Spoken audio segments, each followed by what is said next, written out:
বর্তমানে নেই এমন ছবি দেখা কি মানসিক রোগের লক্ষণ সে বিষয় নিয়ে কথা বলবো। আমি কাউন্সেলিং সাইকোলজিস্ট আশিজম রাজু। অনেক সময় অনেকে দেখবেন যে সে একা কথা বলছে। সে এমন কিছু দেখছে যা আপনার অন্য কেউ দেখছে না।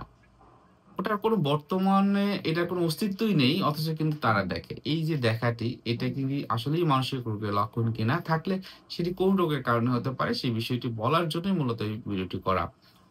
বর্তমানে নেই বা দেখা যাচ্ছে না, অন্যরা কেউ দেখছে না, সে দেখছে। এটাকে অনেক ক্ষেত্রে অনেক সময় কি হয় ভিজুয়াল হ্যালুসিনেশন হয়। অর্থাৎ ওই যে ব্যক্তি যে এমন কিছু দেখছে যেটা হলো আশেপাশের মানুষগুলো আসলে তাদের চোখের অন্তরালে থেকে যাচ্ছে। সে হয়তোবা ওটা দেখার পর নিজে কথাও বলে ফেলছে। হয়তোবা বিভিন্ন বিষয় নিয়ে তার ভিতরে একটা টেনশন বা মানসিক চাপ কাজ করে, স্ট্রেস কাজ করে। এবং যখন এই স্ট্রেসটার পরিমাণটা অনেক বেশি হয়, তখন হয়তোবা অন্যদেরকেও বলে যে, "দেখো আমি এটা দেখতে পাচ্ছি।"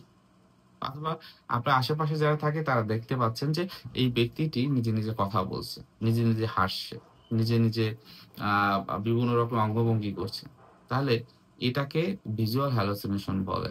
এর আ সিজোফ্রেনিয়া যে টাইপ আছে অডিটরি এবং ভিজুয়াল হ্যালুসিনেশন তার ভিতরে থাকতে পারে। অনেক সময় এই লক্ষণটি থাকার ক্ষেত্রে তার অন্যান্য যে আ ডিলুশনাল সিম্পটম গুলো অথবা হ্যালুসিনেশন এর অন্যান্য যে লক্ষণগুলো সেগুলো থাকতে পারে।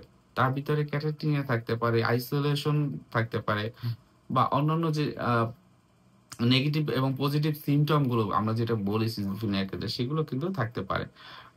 এই বিষয়গুলো কিন্তু সিভিয়ার কন্ডিশন। কারোর ভিতরে সিজোফ্রেনিয়া আর ডিলিউশন হিসেবে যদি থাকে।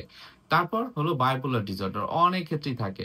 আমি দেখেছি কেউ যদি ম্যানিক ফেজ এ থাকে অনেক বেশি, তখন কিন্তু এই যে তার ভিতরে এই লক্ষণগুলো বা লক্ষণের সমন্বয় যে অন্যান্য বিষয়গুলো অন্যের চোখে পড়ে, ভিজুয়াল হ্যালুসিনেশন অথবা অডিটরি হ্যালুসিনেশন সেটা কিন্তু তারা দেখতে পায়।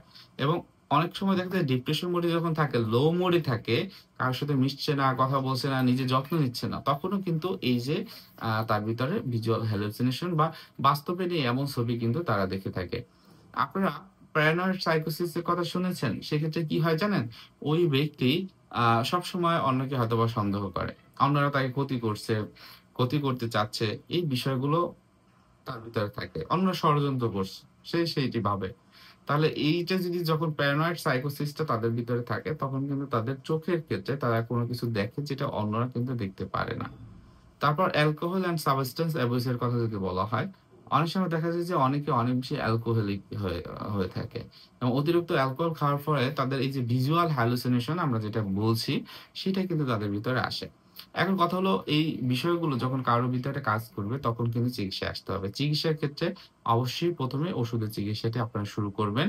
একজন সাইকিয়াট্রিস্ট এর আন্ডারে থেকে এই এই এই যে আ লক্ষণগুলো এগুলোকে কমিয়ে ফেলবে ওষুধ এবং এরপর একটা সময় তার কাউন্সেলিং বা সাইকোথেরাপি লাগবে। অর্থাৎ এই রোগটা থাকলে সাইকিয়াট্রিস্ট এবং কাউন্সেলিং সাইকোলজিস্ট এর দরকার হবে।